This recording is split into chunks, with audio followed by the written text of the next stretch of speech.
एक तरफ गुरुजी थे और उनकी सबको साथ लेकर आगे बढ़ने की सोच, और दूसरी तरफ थे वीरेन भाई के पिता भुवन से तलवाड़, मेरे काका, जिन्होंने कला का केवल कारोबार किया, वणकरों के हुनर को कोई दर्जा नहीं दिया, बस उनसे मजदूरी करवाई। अगर भुवन काका चाहते हैं ना तो अपने पैसों से राणकी गांव को समृद्ध बना सकते हैं। अगर वो चाहते तो गुरुजी को अपने करीब रखकर उनकी सलाह से वणकर और उनके परिवार को अपने पैरों पे खड़ा होने का एक मौका दे सकते थे, मगर नहीं। बापूजी, एक पटोला बनाने में बहुत मेहनत और समय जाता है, तभी इसकी कीमत इतनी ज्यादा है। अगर मुनाफा बढ़ाना है तो ज्यादा कारीगर लाकर तो प्रोडक्शन बढ़ाना होगा, और प्रोडक्शन का जो समय है उसको घटाना होगा। देखिए, हमारे प्रांत में कितने सारे बुनकर रहते हैं और वो अपना छोटा मोटा काम करते हैं। अगर हम इन सब को अपने साथ काम करने के लिए मजबूर कर लें तो कला कारीगरी इनकी, पैसा हमारा, तो हमारा टर्नओवर बहुत बढ़ जाएगा। नहीं भुवन, तुम्हारी ये सोच बिल्कुल गलत है। अगर ऐसे सोचोगे तो कुछ समय बाद ये सारे कलाकार खत्म हो जाएंगे, सिर्फ मजदूर बन के रह जाएंगे, और धीरे धीरे ये कला भी लुप्त हो जाएगी। कला फैलेगी बापूजी, हम पटोले को देश विदेश में पहुंचाएंगे और पाटन पूरी दुनिया में प्रसिद्ध हो जाएगा। और हमारे बाद वीरेन और जुगल ये हमारे धंधे को और आगे लेकर जाएंगे। शुरू से ही वीरेन भाई और काका पटोला उद्योग को एक बहुत बड़ा बिजनेस बनाना चाहते थे, लेकिन दादाजी इस सोच के सख्त खिलाफ थे, और यहीं से एक जंग शुरू हुई, आचार और विचार के बीच, एक परंपरागत कला और व्यापार के बीच। धीरे धीरे वीरेन भाई ने अपना साम्राज्य फैलाया। वो धंधा मुंबई ले गए, वहां से वो पटोला एक्सपोर्ट भी करने लगे, और यहां काका मैन्युफैक्चरिंग संभालते थे। और तुमने उनका साथ क्यों नहीं दिया? क्योंकि मैं भी तुम्हारे बापूजी की तरह इस कला की बारीकियों का पुजारी था, धन का नहीं। कारीगरों को मजबूर करके सारा मुनाफा मैं ही कमाऊं, ये सोच मुझे मंजूर नहीं थी। पटोला बनाना एक हुनर है और उसका मैं बहुत आदर करता हूं पुष्पा। गुरुजी की दी गई शिक्षा का अनादर करूं, ऐसा बेगैरत और लालची नहीं हूं मैं पुष्पा। तुमने खुद को तो अलग कर लिया, पर वो जो वणकर थे वो ही तो होगा जिसने विरोध किया होगा उनका भुवन काका के लिए नौकरी करने का। कांजी भाई के अलावा कोई उनका विरोध नहीं कर पाया। जब तक दादाजी जिंदा थे, भुवन काका की एक नहीं चली। एक दिन दादाजी ने गुरुजी को अपने पास बुलाया। ये अपने प्रांत के अलग अलग गांव से आए हैं, इनके अलावा 10 बुनकर और बुलाए। नमस्कार, आप सबका हमारी वर्कशॉप में स्वागत है। वर्कशॉप के लिए नहीं बुलाए। ये सब पटोला बनाना तो जानते हैं, लेकिन जितनी सफाई, जितनी बारीकी कांजी के काम में है, इनके काम में नहीं है। मैं चाहता हूं ये सब भी वैसी बारीकी, वैसी कारीगरी सीखे, तभी तो अपने पैरों पे खड़े हो सकेंगे। ऐसे ही ये कला हर प्रांत में आगे बढ़ेगी। कांजी, इन लोगों को पटोला बनाने की कला में पारंगत करने की जिम्मेदारी तुम्हारी है। और वहां से शुरू हुआ एक अंतर्युद्ध। दादाजी ने भुवन काका के अहम को ललकारा था। दादाजी के उस फैसले से भुवन काका को अपना साम्राज्य हिलता हुआ दिखने लगा, और उस दिन से कांची रंदेरिया, मेरे गुरुजी, भुवन काका के रास्ते का कांटा बन गए।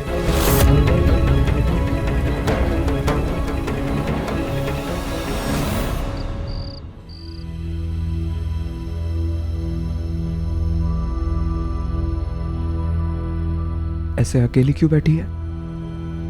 अकेली का मम्मी की यादें आना साथ में।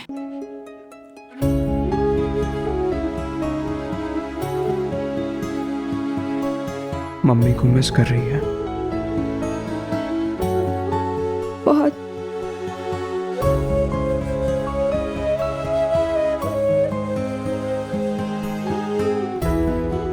कुंज पड़ा दादी के खराटे सोने नहीं दे रहे। सोच दीप्ति भाभी के दादाजी कैसे सोते होंगे। वो दिन में सोते होंगे, आई एम श्योर।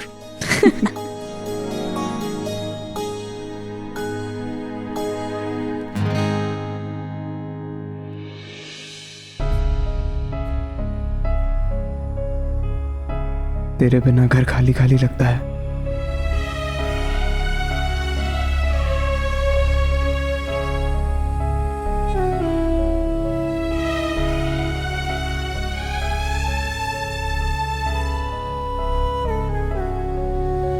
ये पन्नू ने लिखा है।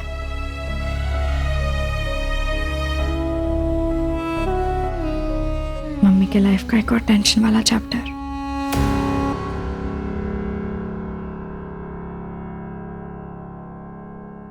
चल कैरम खेले। चल। मम्मी होती तो वो भी हमारे साथ खेलती नहीं। पता नहीं क्या कर रही होगी वो।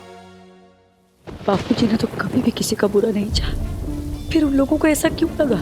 ऐसे अच्छे और सच्चे लोगों से ही तो डर लगता है, ऐसे ओछे और लालची लोगों को। पुष्पा,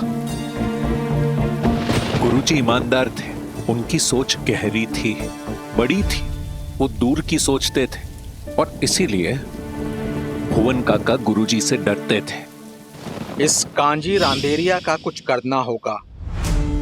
एक मामूली कारीगर है, क्या ही बिगाड़ लेगा हमारा। वो एक को अनेक कर सकता है। उसने 100 को बुनाई सिखाई, 100 से 1000, 1000 से 10,000 होने में समय नहीं लगेगा। मुट्ठी कस के व्यापार करते हैं, तभी सप्लाई कम और डिमांड ज्यादा है। काका, आपकी ये सोच मुझे बहुत गलत लगती है, स्वार्थी लगती है। हम ऐसे किसी को कुछ सीखने या सिखाने से नहीं रोक सकते। और मान भी लो कि कल को स्मॉल स्केल इंडस्ट्री बन भी जाती है, तो फायदा तो सबका ही होगा ना। ये धरोहर इस प्रांत की है, किसी कुटुंब की नहीं। तुझे पूछा, तू व्यापार सिखाएगा मुझे?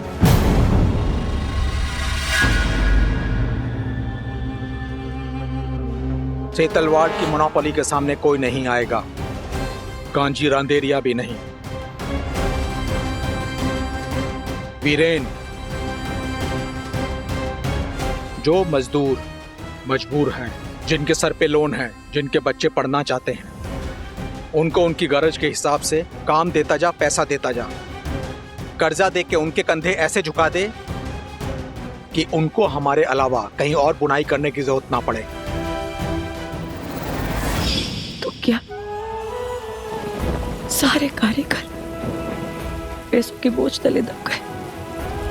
हालात के बोझ तले दब गए पुष्पा। पेट अक्सर पीठ को झुकने पर मजबूर कर देता है। उनकी मजबूरी का जमकर फायदा उठाया भुवन काका ने और धीरे धीरे करके सारे कारीगर उनके लिए काम करने लगे। कारोबार बढ़ा, पैसा बढ़ा, सत्ता बढ़ी और सत्ता का जोर भी। वीरेन भाई भी भुवन काका के रास्ते पर चल पड़े और मैं अकेला पड़ गया, अपने उसूलों की पोटली को हाथ में पकड़े। कुछ सालों बाद दादाजी भी चल बसे। जो आखिरी चौकीदार था उसका भी डर खत्म हो गया। अब भुवन काका को रोकने वाला कोई नहीं था। गुरुजी नाराज थे भुवन काका से, वीरेन भाई से, पर लाचार थे। लोगों की मजबूरी के सामने उनके उसूल फीके पड़ गए। लेकिन फिर भी 4 कारीगर थे जो नहीं झुके। वो 4 कारीगर गुरुजी की तरफ थे। उन 4 में से एक मेरे पति मंगल? बिल्कुल। उन 4 कारीगरों के बलबूते पर गुरुजी ने इस कला का प्रचार प्रसार शुरू किया, से तलवाड़ का सामना शुरू किया, उनको बारीक से बारीक काम सिखाया ताकि इनकी वॉल्यूम के सामने उनकी गुणवत्ता खड़ी रह सके। धीरे धीरे वो अपनी कारीगरी में माहिर होते चले जा रहे थे और से तलवाड़ चौकन्ना।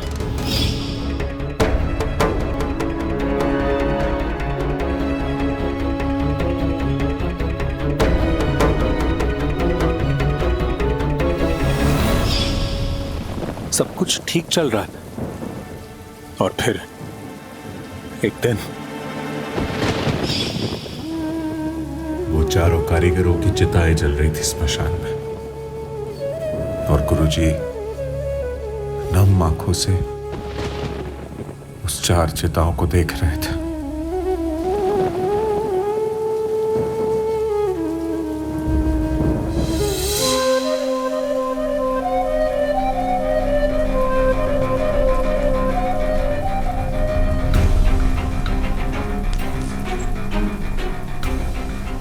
बहुत बुरा हुआ।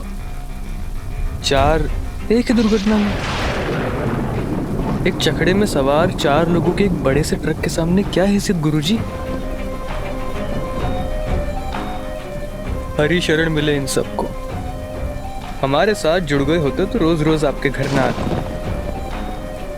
ना ठोकरे खाते और ना उस चखड़े में सवार होते और ना ये अकस्मत होता।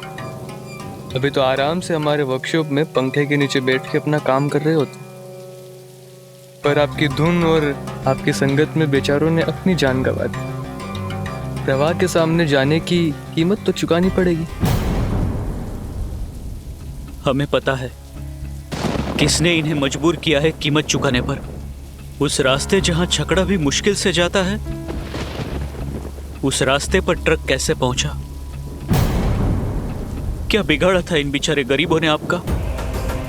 ये गरीब बेचारे हमारा क्या ही बिगाड़ पाते गुरुजी। बिगाड़ने तो आप चले थे, उकसा तो आप रहे थे।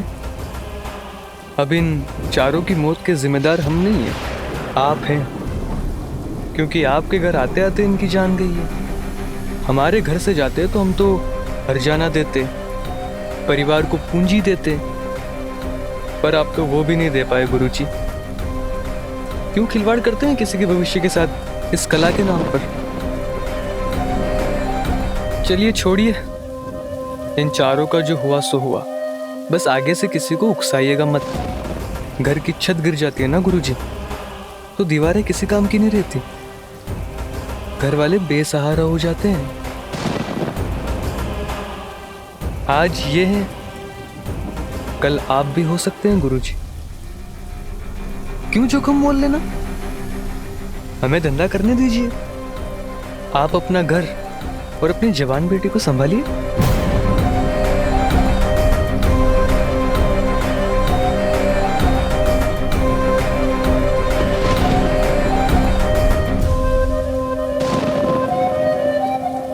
ये गरीब बेचारे हमारा क्या ही बिगाड़ पाते गुरुजी। बिगाड़ने तो आप चले थे, उकसा तो आप रहे थे। अब इन 4 की मौत के जिम्मेदार हम नहीं हैं, आप हैं।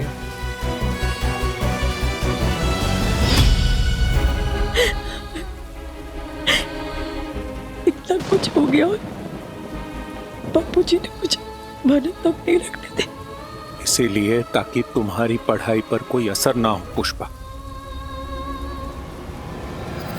उस हादसे का असर गुरुजी पर ऐसा पड़ा कि वो उदास रहने लगे। उन 4 कारीगरों की मौत के लिए खुद को जिम्मेदार मानने लगे। और फिर एक रात उसी के दबाव में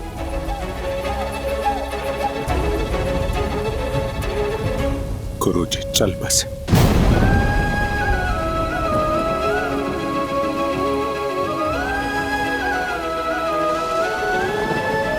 वीरेन भाई ने स्मशान में गुरुजी के कानों में वो जहर डाला जिसने उनके बदन में फैलकर उनकी जान ले ली। कांजी रांदेरिया की मौत का जिम्मेदार वीरेन सेतलवाड़ है। बहुत बहुत अभिनंदन। Thank you. कांजी भाई की सुपुत्री सुश्री पुष्पाबेन से निवेदन करूंगा कि स्वयं अपने हाथों से कांजी भाई की प्रतिमा का अनावरण करें।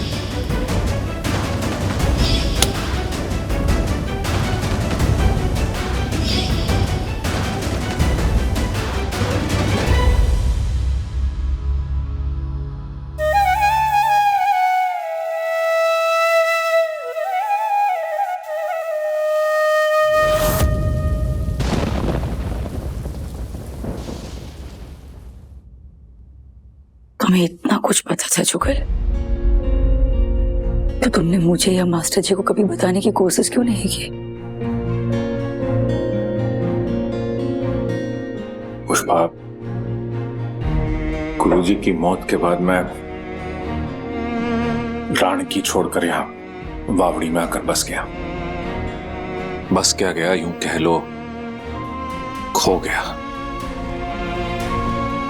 छुपता फिरता था मैं लोगों से, खुद से। फकीरों की तरह यहां वहां घूमता रहता था, दिशाहीन। और गुरुजी ने खास तौर पर मना किया था तुम्हें कुछ भी बताने से। फिर पता चला कि तुम्हारी शादी हो गई। वैसे भी हमारा कोई संपर्क तो था नहीं, और बताता भी तो क्या बताता। पर बाबूजी का सपना तो अधूरा रह गया। वनकरों को स्वावलंबी करना, इस कला का प्रचार। गुरुजी के सपने को पूरा करने की मैंने पूरी कोशिश की। यहां तक कि मैंने ठान लिया था कि गुरुजी के सपने को पूरा करने के लिए अगर मुझे मेरे कुटुंब के विरुद्ध भी खड़ा होना पड़े ना, तो मैं हो जाऊंगा। मेरी पत्नी शुभ्रा शादी के बाद कंधे से कंधा मिलाकर उसने काम किया। पढ़ी लिखी, सुलझी हुई, निडर थी मेरी शुभ्रा। जो कोई भी गुरुजी की मुहिम के साथ जुड़ना चाहता था, उन सबको एक एक करके इकट्ठा किया। मैं सबको बनकरी सिखाता, हाथ शाल बनाकर देता। शुभ्रा के कंधों पर पूरी मुहिम थी और पेट में हमारा बच्चा। डिलीवरी के समय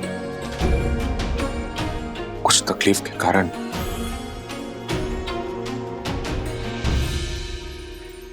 मैंने दोनों को खो दिया।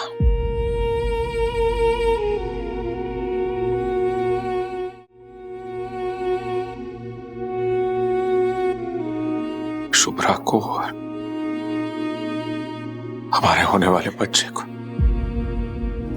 उस दिन के बाद कभी मैंने हाथ शाल का उपयोग नहीं किया। मेरा घर तो बिखर चुका था।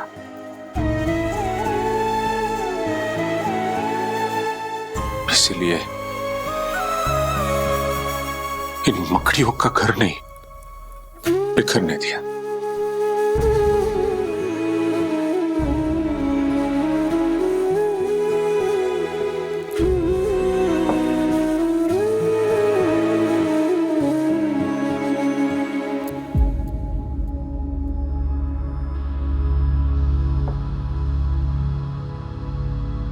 बापूजी की मूर्ति यहीं रहेगी जुगल,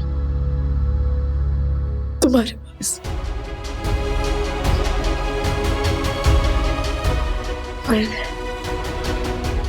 ये हादसा में अपने साथ मुंबई ले जाना चाहती हूँ। अगर तुमको कोई आपत्ति न तो ले जाओ पुष्पा। इस पर तुम्हारा ही हक है।